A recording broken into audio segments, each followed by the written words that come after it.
Hello everyone, this is MJ and you are at my channel called Reading This Life. My channel is where we talk fiction, friends, and fun. Today, let's get racy. Let's talk Crash by J.G. Ballard.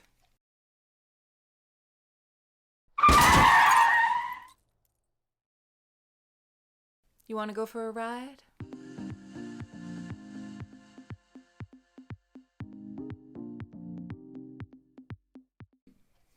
And remember, before we get started, let me know in the comment section down below, what are you reading right now?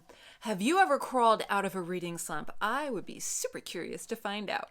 So many of you may know, some of you may not. If you're brand new to my channel, hello, my name is MJ and I like to talk about books.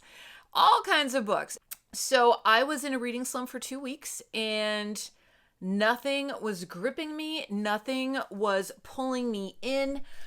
I was extremely frustrated. I actually watched a movie and possibly a TV series, not the whole series, but like 1 or 2 episodes, but it wasn't my normal reading routine.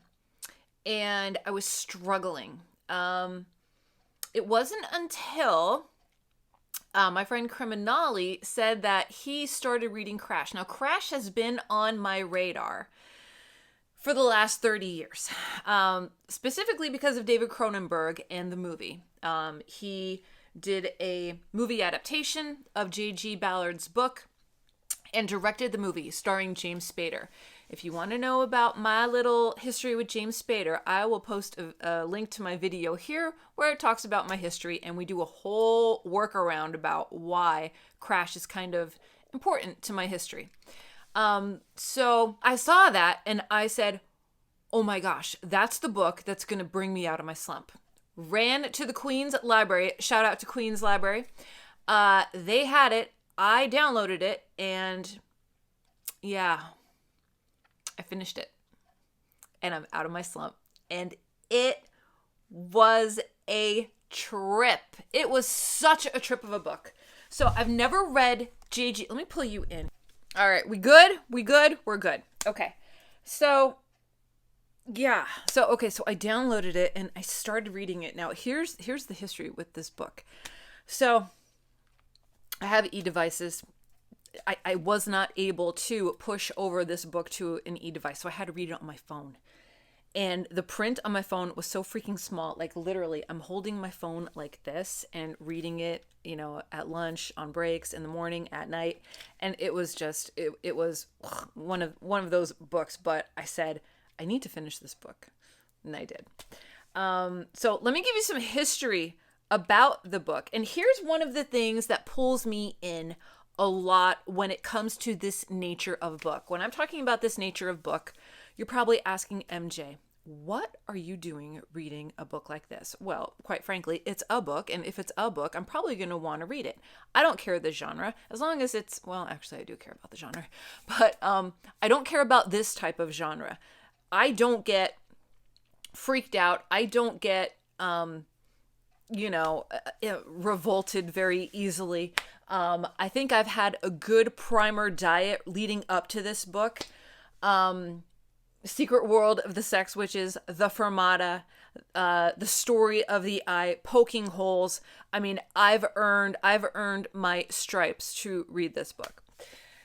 What I love about this type of book is the age. Okay. This was published in 1973. 1973, I mean, this would have rocked the literary world. And I don't know if it did. I'm sure it did. But that's what drew me in. Okay, same thing with Story of the Eye. Story of the Eye was written in like 1920. For something like that to be written at that time, I want to read it. I need to read it. Let's talk Crash. Crash is a novel written by J.G. Ballard. J.G. Ballard is an English writer, and I did a little wiki research on him before doing this video. Now, note to everyone out there, I have not watched any other Crash video. I saved my buddies till after I film and publish this because I do not want to be jaded at all. I do not want any type of influence in my brain that might come out of my mouth. So I'm going into this just with me. It's just me, baby. It's just me and my review and my thoughts and my words. So there actually was a movement with J.G. Ballard. Let's see. So he was born in 1930 and he lived until 2009. That's pretty good life, right? That's pretty good life. His writing is associated with human psychology, super apparent. Technology, super apparent. Sex, yes, there's a lot of sex. Mass media. Now, mass media during this time primarily was cinema, television. I would say probably newspapers as well. But the characters in this movie were associated with commercial design, commercial making, movie production, movie stars, etc. So I think that's where the mass media is coming through. And he is considered to be a section of the new wave of science fiction. Now, if you know anything about me, I am a new wave girl. I am a new wave music person. And that's just who I am. So all of these combinations is like a synergistic effect with MJ. Cronenberg, Crash, new wave science fiction, psychology, technology, sex, and mass media. Can you imagine if J.G. Ballard was around now? What his books would look and sound like with the age of social media, whatever 0.0 we're in right now. I mean, honestly, for real. Okay, so I want to keep the movie and the book separate. I have not seen the movie. I am hunting for the movie. I did watch the preview for the movie earlier, but it is not available on streaming in the States. I believe it's available in the UK, but I can't tap into it. So I would rather watch it with legitimate means, legal means. So I'm going to tread lightly because I do not want to offend anyone.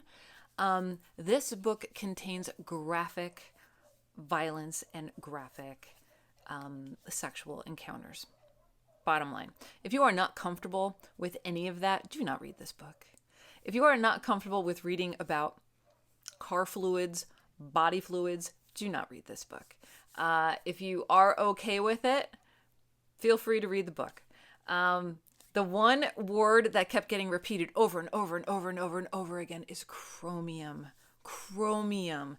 I mean, it just slides off the tongue. Chromium. The characters involved in this book have a certain kink. And that kink is car crashes. And what happens during car crashes and how bodies may be injured and imprints that are made by different devices and knobs and buttons and glass and seats and all of that. It was written, if I can recall correctly, because of an art installation that was done. And the art installation was with car crashes. And the book followed. And after the novel's release, the author was actually involved in a really serious car accident. So, you know, did life imitate art or did art imitate life? I have the mind of an artist. I was an artist. I still am an artist. I don't practice as much. This is my new art form. But I respect the work that artists put forth, which is probably why I love David Cronenberg so much. He pushes so many boundaries and he makes you feel so uncomfortable. I can only visualize what he would do with this novel as I was reading this novel. There are relationships that are formed. The relationships, we only see them primarily in relationship to vehicles, in relationship to cars, in relationship to what is happening inside the cars. We don't get a glimpse as to what's going on in there outside life, if that makes sense. So what I would like to read to you is a really, really well done synopsis. Now, this is by the film critic Roger Ebert. Now, Roger Ebert reviewed this film, and I think it was, now, if you're old like me, you know Roger Ebert, you know Siskel and Ebert. The way that he describes Cronenberg's process and what he created really does fit the novel. So I'm going to read that to you. And this is from Roger Ebert's website.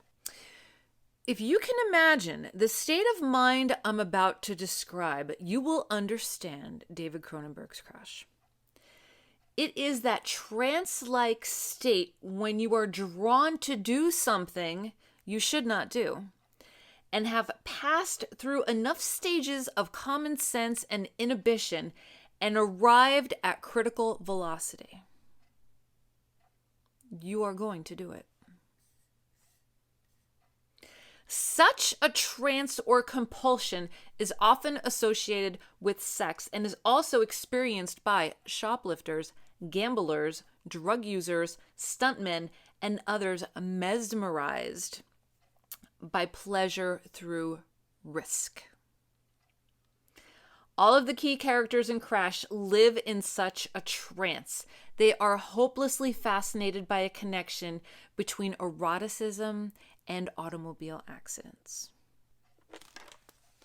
I'm going to leave there. If you want to read more of the film description, it's fantastic, but it's on rogerebert.com. Just type in Crash and it should show up.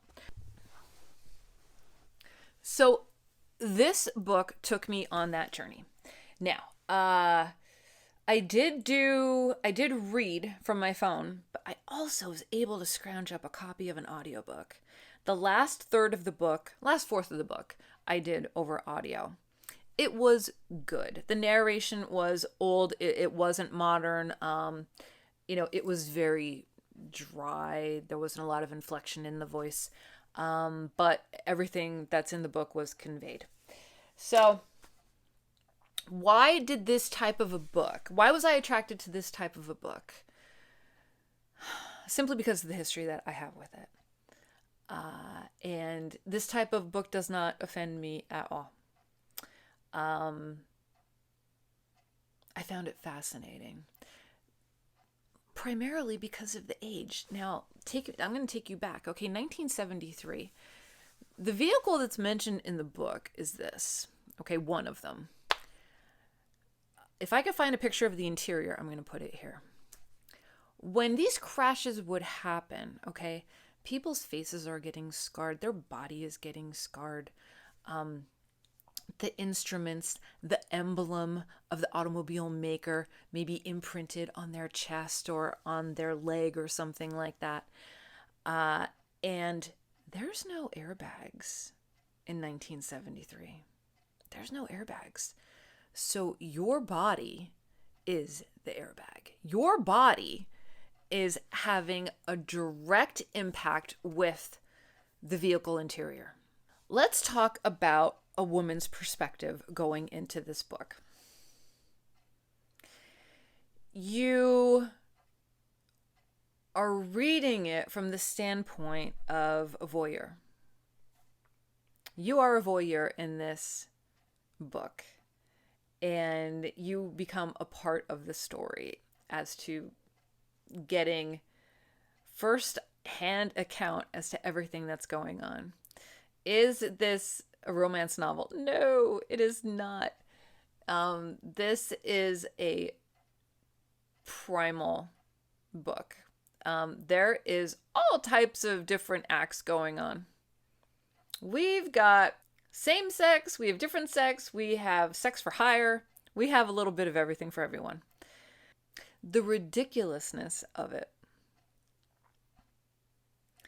gave me a little bit of a humorous standpoint too. I mean, it really is ridiculous. It's ridiculous. When they talk about there is a rip in the leather interior seat that someone may be able to insert something into. I mean, come on. you know? Uh, this is not everyone's cup of tea. Okay, so the author is J.G. Ballard. The protagonist in the book is James Ballard. We also have a character by the name of Vaughn.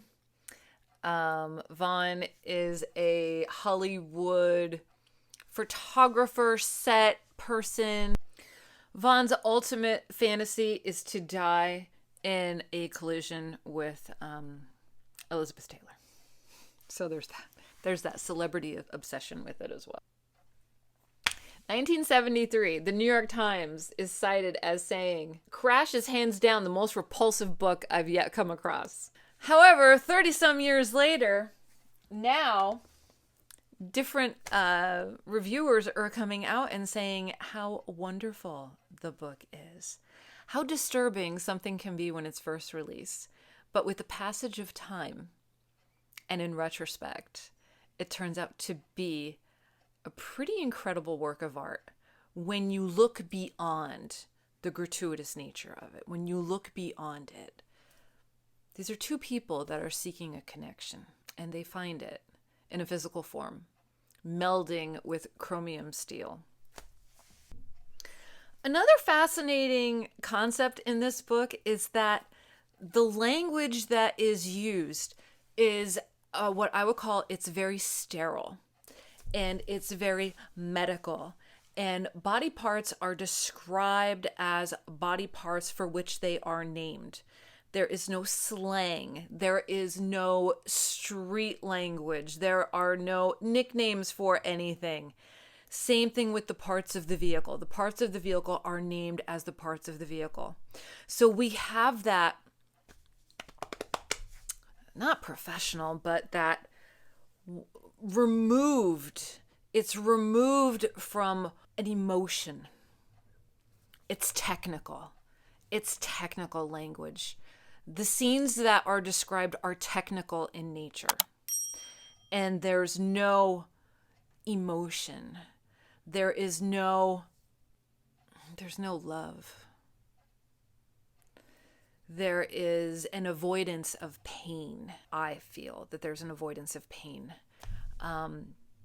There's also the relationships that are featured are very technical.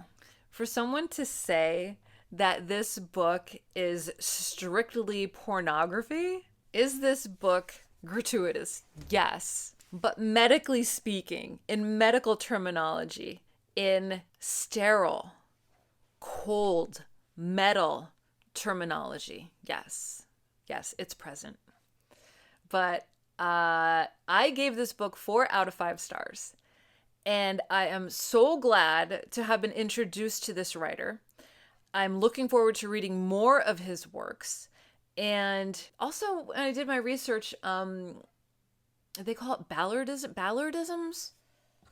Let me Google that. Oh no, Baldarian. Baldarian is a word. Let me Google that to see exactly what it's in the dictionary. Baldarian. Adjective. Resembling or suggestive of the conditions described in the works of J.G. Ballard, especially ESP dystopian modernity, bleak artificial landscapes, and the psychological effects of technological, social, or environmental developments.